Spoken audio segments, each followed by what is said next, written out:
We will make a start with Jessica from Sky Sports News, please.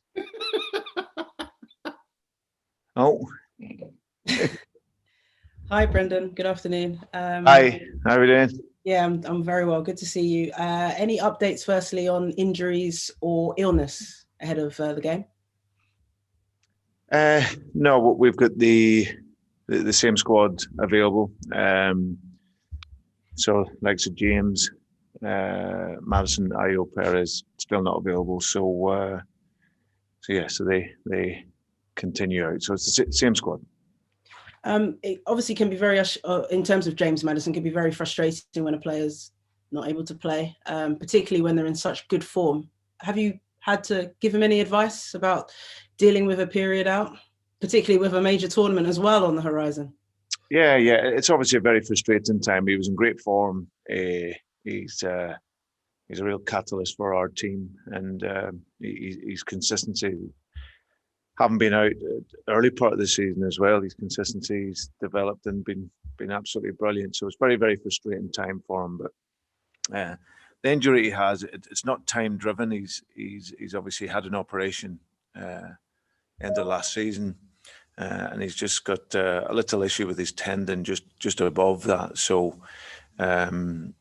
like I say, we're hoping he could be back sooner rather than later. But we can't put a timeline on it because it's just really going to be about how he feels and how he can recover over these next few weeks. And just looking at another one of your players in very good form at the moment, Harvey Barnes. A lot has been written about Harvey in recent weeks, and he's really impressing this season. What impact do you feel that he's had on the team this season? He's had a huge impact. I think, again, the things we've spoken about with Harvey and seeing his development is just on his efficiency. You know, as a wide player, was getting him into goal scoring positions, and you can see now that he arrives in there. And when he is in, he scores. So he's been absolutely brilliant for us, a young player that's gaining confidence at the level. You know, last season was his first full season in the Premier League, and now he's stepping up. Feels a real Premier League player, and I believe he's just going to continue to get better. Being that he's only in his early 20s, is there still time for him to perhaps develop into a different position? Could he become a centre forward, as has been hinted at? No, I don't see that. I think that if need be, he can go up there and play as in a two. But I think it's a position he can play, but his strengths are from the outside coming in. So I think he's very direct in his running. He can play in a couple of positions. There's absolutely no question. But what's his best position? His best position will be from the side, directing his running, taking people on. Pressing the game from that side and then arriving into the box. Totally different position, playing as a striker, back to goal. It's one that he can do. Like I said, he done it against Liverpool when we put him up front. He played with Jamie and he sort of drifts from the left side, but his specialist position will be from the side. And just finally, Brendan, it's possible that fans would return to the stadiums for the final game of the season. Are you in favour of that? Is that something that you'd be happy to see? It'd be great to have fans back, but some managers have flagged the point that it could give teams unfair advantage. Yeah, I would agree with that. I think that there's nothing more that we want than supporters back in the stadiums. It's the huge miss for the intensity of the game, for the pressures of the game. And just from a social perspective, it'll be amazing just to have that connection again. But I would agree. But we have our last game at home against Tottenham, and I would say we've gone through the whole season without supporters, and I think it would give an advantage to teams that would have supporters in that last game. So it's something that it's a conundrum because you want supporters back, but I think this has been a unique season, and I think for the integrity of the competition, then I believe that it should just be seen through as it's been all season for the last game, and then there's a real excitement then towards the beginning of next season. Thanks, Brendan, and good luck. Thanks, Jessica. Thank you. Okay, let's go to Rebecca Coles from PLP, please. Hi, Brendan. How are you? Hi, Rebecca.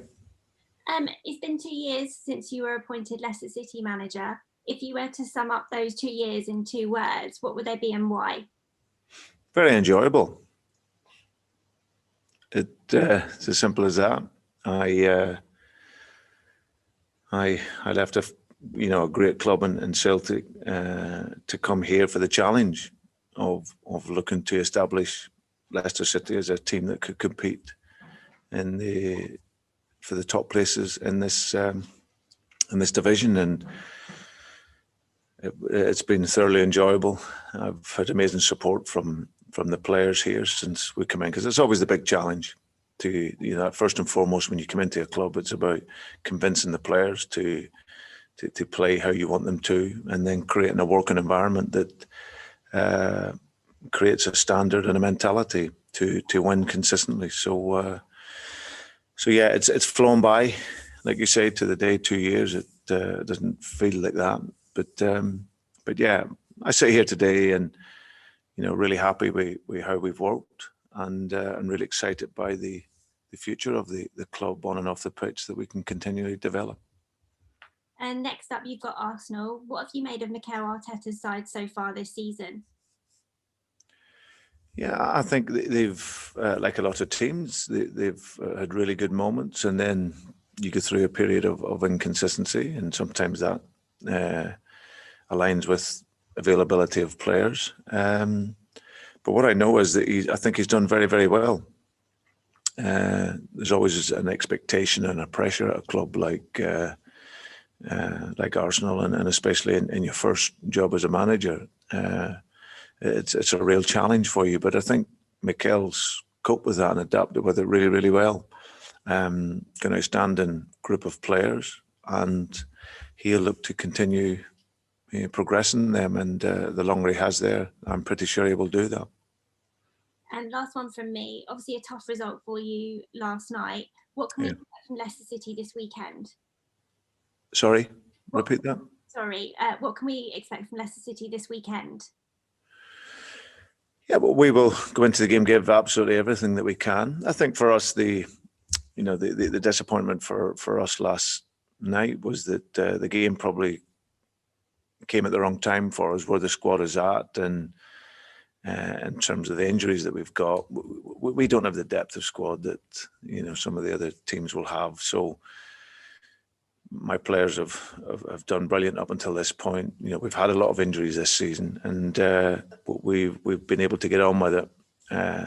The games in the Europa League just came at the wrong time, but with so many key players missing for us. So that's unfortunate. But we'll learn from that, and hopefully next year arrive in European competition again and take the next step, which is what we want to do. It was our first year in the Europa League as a club. So let's see if we can improve on that. What does it mean for this weekend? We look to respond back. The game last night's in the past. We now get good recovery, and today look at the tactical idea over the next couple of days, and then we're excited by the challenge of Arsenal, and let's see if we can get a win. Thank you very much, Brendan. Thanks, Rebecca. Thank you. Okay, Ian Abrahams, Talk Sport, please. Hi, Brendan. How are you? Yes, how are we doing? Not too bad. You wouldn't have wanted to go to Glasgow in the next round of the Europa League anyway, would you? Slavia Prague got Rangers today. Yeah, I seen that. Listen, I'd have loved to have went back to Glasgow, great city, and it'd been a good game, but not to worry. How do you ensure the players don't feel sorry for themselves? Don't go out on Sunday licking their wounds, just being a bit down? They won't be. It's the environment that we've created here. It's obviously naturally be disappointed after a game, and like I said, especially losing. But no, we one of the key attributes of this group is how we respond. We don't dwell on a disappointment. I think that's shown in our results. And very quickly you have to look forward and get ready for the next game. So by the time Sunday comes, we'll be ready. We'll be focused and and look to continue with a great season in the Premier League. Last 2 seasons, you've had Leicester in the top 4, top 6. You haven't been out of it. Is there a change now to that established top 6? We always used to think it was, Liverpool, 2 Manchester clubs, and Chelsea, Spurs, and Arsenal. But it feels like that's maybe changed. Am I right? Well, it just depends how you define top 6. If you're talking about top 6 in terms of financial, because that's probably what you're saying, then we don't sit in that top 6. That's for sure. But if you're talking football, then we've been in there on merit over these last couple of seasons. So it just depends what you define top 6 as. So for us, from a football perspective, we've been challenging, we've been fighting, we've been competitive. We know the challenges with some of these huge clubs and great teams. But our aim is to have a mentality that can disrupt that and be competitive against it, and that's all we've tried to be. Well, I would call Leicester right now a top 6 club, wouldn't you? I mean, footballing wise. Well, from a football perspective, we've shown a consistency in order to challenge that hierarchy. I think when we come in here, but you could see the top 6 teams were established, and there was a gap for the other teams below that. What we've tried to do is bridge that gap and see if we can be competitive against it. You love youth players. You love dealing with youth players. You always have throughout your career. What do you make of Bukayo Saka? I mean, he looks to be a very special talent. Yeah, no, I love his maturity for such a young guy. He on the field, he looks a really, really bright football player. And if you're talking about your ideal footballer being mentally tough and having the intelligence to play out of different positions and different systems, he's all of that. His intelligence, I've seen him play as a left back, a left wing back, centre midfield, wide on the right, as a 10.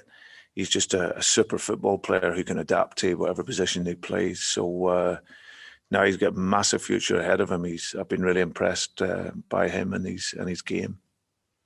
My last question is a very unfair one, but I know you well, so I hope you don't mind it. And I know you want both. But with one avenue for silverware closed now after last night, if I offered you right here and now the FA Cup, so you win a cup, or top 4, what would it be? Both. You got to choose one. You can't have both. No, I'm greedy. I'm greedy.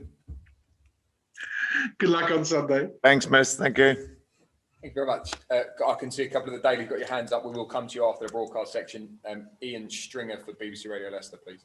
Hi, Brendan. Hi, Ian. Hi.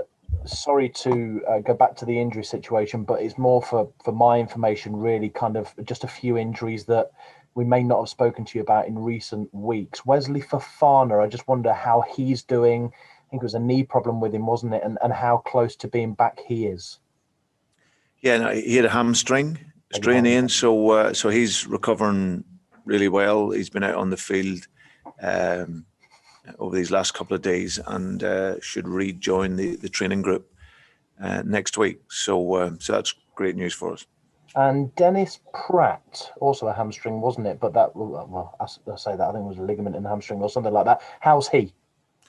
Yeah, progressing very well. So we're hoping will, I said he's quite a way down the road in terms of his rehabilitation. So we're hoping at sometime early March he'll be able to rejoin the group. Probably at the moment looking around the sort of week beginning the 8th of March as a sort of timeline on him. But he's working really well. That's really good news for those two players, Brendan. Iosi Perez, are you time scales? Again, sorry to push you on them, but I'm kind of losing track. Apologies. Yeah, no, he's again seeing how he is over the next few days. He's obviously had that strain, which, like I said, isn't. There's no real timeline on it with Io. We're just again waiting to see how he feels and how he reacts. So we're hoping maybe at some period next week he can get out there and join the squad. They're going to be timely, Brendan, because it sounds like they're kind of being staggered pretty close to successive weeks. It could be, training one week, you've got another one back and another one back. I know that doesn't stop the treatment room getting busy with somebody else going in there, but that could be a boost. Yeah, it'd be a huge boost. Over the course of the next week or so, Ian, I think we'll probably more or less be going with the same squad that we have. Because even though those boys coming back, they'll not be ready to come into a game situation. They'll be just rejoining the training squad. But like I said earlier, it's one of those ones where a little bit of frustration, because a few weeks ago the squad was pretty strong. Now, obviously adding to the injuries that we've had, but maybe over the next couple of weeks we're starting to get them back again, and then we can, as I said, have a good lot of them back in and available, which is what we would want. The games are ticking down. Are we likely to see Wes Morgan this season, do you think? I'm pretty sure we'll see him at some point. He's an ongoing issue with his back, Ian, that he's managed and coped with over the last number of years. So, he's with our medical team rehabilitating and very, very well, doing very well. So maybe again in the next couple of weeks could be rejoining the squad to train outside. It was wonderful last night. If there was anything nice to see last night with respect to see Sydney Tavares come onto the pitch, Brendan, actually a young player that we've seen a little bit in pre-season friendlies. He looks a real talent, a very, very skillful player. How significant was it that we saw him last night in that level of game, and how does the future look for that young man? Well, I think you can see, hopefully, in my time here, it's one of the key fundamental principles for me in terms of the overall vision of what we want to do as a club, is to give as many opportunities to young players from our academy. I think that always has to be the first look, and we have some talented boys. We've seen some of them play. Sydney's another one to get that opportunity. He has great qualities. He's 6'2", got a wonderful view of the game, covers the ground well, can see a pass, nice touch. He needs to get stronger, needs to have a greater physicality to compete, but he has potential, and I always like to give young players the opportunity. So he come on, and in that 14, 15 minutes, he showed he had confidence, but he has to continue working very, very hard in order to to be in this squad. But he has big potential for me. So it was good to see him out on the field playing. An excited player. Looking forward to hopefully seeing him in the coming seasons. Finally, from me, Brendan, you beat Arsenal earlier on this season at Jamie Vardy goal, wasn't it? I think he came off the bench. I vividly remember him throwing his vest, his warm-up vest over his shoulder, grabbing a can of Red Bull, finishing it, scrunching it up like Popeye, coming on and scoring the winner, and may as well have just carried on down the tunnel and gone, there you go, lads, job done. An incredible performance. So you weren't watching the game then? Unfortunately, or fortunately for me, Brendan, I was very, very close. And at times when commentating and it's not going well, that can have its pitfalls. But on that occasion, I think Bard's very much enjoyed us screaming that one home for you. But has his service been starved a little lately? Is he getting the sort of service, the sort of deliveries that day by Genghis Under he got and that we've become accustomed to? I think he's the type of striker that obviously relies on service. There's no doubt about that, Ian. We're looking at Vards in terms of his movement as well and making more runs.